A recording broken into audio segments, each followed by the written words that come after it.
Welcome to movie brand. മലയാളത്തിന്റെ action super ഹീറോയാണ് സുരേഷ് ഗോപി. സിനിമയിലും രാഷ്ട്രീയത്തിലും സജീവമായി നിൽക്കുന്ന അദ്ദേഹത്തിന്റെ വിശേഷങ്ങൾ അറിയാൻ പ്രേക്ഷകർക്ക് ഇഷ്ടവുമാണ്. 2024 ഏറെ വിശേഷങ്ങൾ നിറഞ്ഞ വർഷമായിരുന്നു സുരേഷ് ഗോപിക്ക്. മകളുടെ വിവാഹവും തെരഞ്ഞെടുപ്പിലെ മിന്നും വിജയവുമെല്ലാം ഈ താരകുടുംബം ആഘോഷമാക്കിയിരുന്നു. അദ്ദേഹത്തിന്റെ വാക്കുകളെല്ലാം തന്നെ വളരെ പെട്ടെന്നാണ് വൈറലായി മാറുന്നത്. സിനിമാ ലോകത്തെ നിരവധി പേരുമായി അടുത്ത സൗഹൃദം സുരേഷ് ഗോപിക്കുണ്ട്. സഹപ്രവർത്തകരോട് വളരെയധികം അടുപ്പം കാണിക്കുന്ന നടനാണ് ഇദ്ദേഹം. അദ്ദേഹത്തിന്റെ മകളുടെ വിവാഹത്തിന് തന്നെ തങ്ങളുടെ എല്ലാ തിരക്കുകളും മാറ്റിവെച്ചാണ് എല്ലാ താരങ്ങളും എത്തിയിരുന്നത്. ഇതേക്കുറിച്ച് നിരവധി പേർ സംസാരിച്ചിട്ടുമുണ്ട്. ഒരു ഘട്ടത്തിൽ സുരേഷ് ഗോപിക്ക് കരിയറിൽ വന്ന വീഴ്ച ഏറെ ചർച്ചയായതാണ്. തുടരെ പരാജയ സിനിമകൾ വന്നതോടെ നടൻ മാറി നിന്നു. അന്ന് തന്നെ വിളിച്ച് സംസാരിച്ച താരം ദിലീപാണെന്ന് സുരേഷ് ഗോപി പറഞ്ഞിരുന്നു.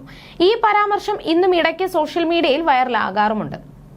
ഇപ്പോഴിതാ ഇതേക്കുറിച്ച് സംസാരിക്കുകയാണ് സുരേഷ് ഗോപി. ദിലീപ് മാത്രമാണ് തന്നെ വിളിച്ചതെന്നല്ല അന്ന് പറഞ്ഞതെന്ന് സുരേഷ് ഗോപി പറയുന്നു. മോഹൻലാലും മമ്മൂട്ടിയും എന്നെ വിളിച്ചില്ല എന്നല്ല പറഞ്ഞത്. എന്നെ അങ്ങനെ ആരും വിളിച്ചില്ല, ആകെ വിളിച്ചത് ദിലീപാണെന്ന് പറഞ്ഞു. പേര് ഞാൻ പറഞ്ഞിട്ടേയില്ല. ആരെങ്കിലും വിളിക്കുമായിരുന്നോ എന്നായിരുന്നു ചോദ്യം. അങ്ങനെ ആരും വിളിച്ചില്ല, ദിലീപ് വിളിക്കുമായിരുന്നു. ചേട്ടാ പടം ചെയ്യണം, ഇങ്ങനെ ഇരിക്കാൻ പറ്റില്ല, തൈര് കഴിക്കുന്നത് നിർത്തണം, നല്ല അടി ഞാൻ വെച്ച് തരും, ചേച്ചിക്ക് കൊടുക്ക്, ഞാൻ ഇപ്പോൾ പറയാം എന്നൊക്കെയുള്ള ഇടപെടൽ അതേ പറഞ്ഞിട്ടുള്ളൂ, അല്ലാതെ ആരെങ്കിലും വിളിച്ചില്ല എന്നല്ല, പരാതിയല്ല. ചോദിച്ചതിന് മറുപടി പറയുകയാണ് താൻ ചെയ്തതെന്നും സുരേഷ് ഗോപി വ്യക്തമാക്കി. സിനിമാ രംഗത്തെ നെപ്പോട്ടിസത്തെക്കുറിച്ചും സുരേഷ് ഗോപി സംസാരിച്ചു. സൂപ്പർ സ്റ്റാർസിന്റെ മക്കൾ ആരുടെയെങ്കിലും ചാൻസ് തട്ടി തെറിപ്പിക്കുന്നില്ല.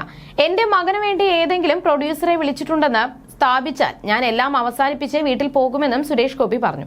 രാഷ്ട്രീയ തിരക്കുകൾ ഉണ്ടെങ്കിലും സിനിമകൾ ചെയ്യണമെന്നാണ് തന്റെ ആഗ്രഹമെന്ന് സുരേഷ് ഗോപി പറയുന്നുണ്ട്. അദ്ദേഹത്തിന്റെ മകൻ ഗോകുൽ സുരേഷ് സിനിമയിൽ ഇപ്പോൾ സജീവമാണ്. ഗഗനാചാരി എന്ന ചിത്രമാണ് ഗോകുലിന്റേതായി പുറത്തെത്തിയ ചിത്രം.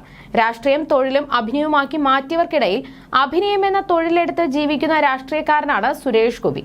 ബുദ്ധിമുട്ടുന്നവർക്ക് സഹായം എത്തിക്കാനും ദുരിതത്തിൽ പെടുന്നവർക്ക് പോലും കണ്ണീരൊപ്പാനുമൊക്കെ ജാതിയോ മതമോ രാഷ്ട്രീയമോ ഒന്നും നോക്കാറില്ല.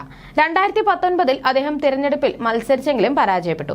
BJPയുടെ രാജ്യസഭാ MP ആയിരുന്ന സമയത്ത് തൃശൂരിൽ നിന്ന് ആദ്യമായി ലോക്സഭയിലേക്ക് മത്സരിച്ചപ്പോഴായിരുന്നു പരാജയം. എന്നാൽ 2024 ലോക്സഭാ തെരഞ്ഞെടുപ്പിൽ സുരേഷ് ഗോപി മികച്ച വിജയം നേടി. കേരള BJP നിന്നുള്ള ആദ്യത്തെ BJP MP ആയി മാറി.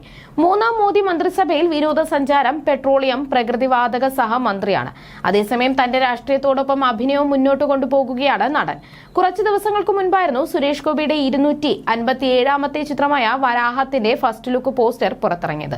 100ഓളം സെലിബ്രിറ്റി പേജുകളിലൂടെയാണ് പോസ്റ്റർ റിലീസ് ചെയ്തത്. മലയാള സിനിമാ ചരിത്രത്തിൽ തന്നെ ആദ്യമായിട്ടാണ് ഇത്രയധികം സെലിബ്രിറ്റികൾ ഒരുമിച്ച് തങ്ങളുടെ സോഷ്യൽ മീഡിയ ഹാൻഡ്സിലൂടെ പോസ്റ്റർ ഷെയർ ചെയ്യുന്നത്. തെരഞ്ഞെടുപ്പ് വിജയത്തിന് ശേഷം സുരേഷ് ഗോപിയുടെ റിലീസിന് ഒരുങ്ങുന്ന ചിത്രമാണ് വരാഹം എന്നതും പ്രത്യേകതയാണ്.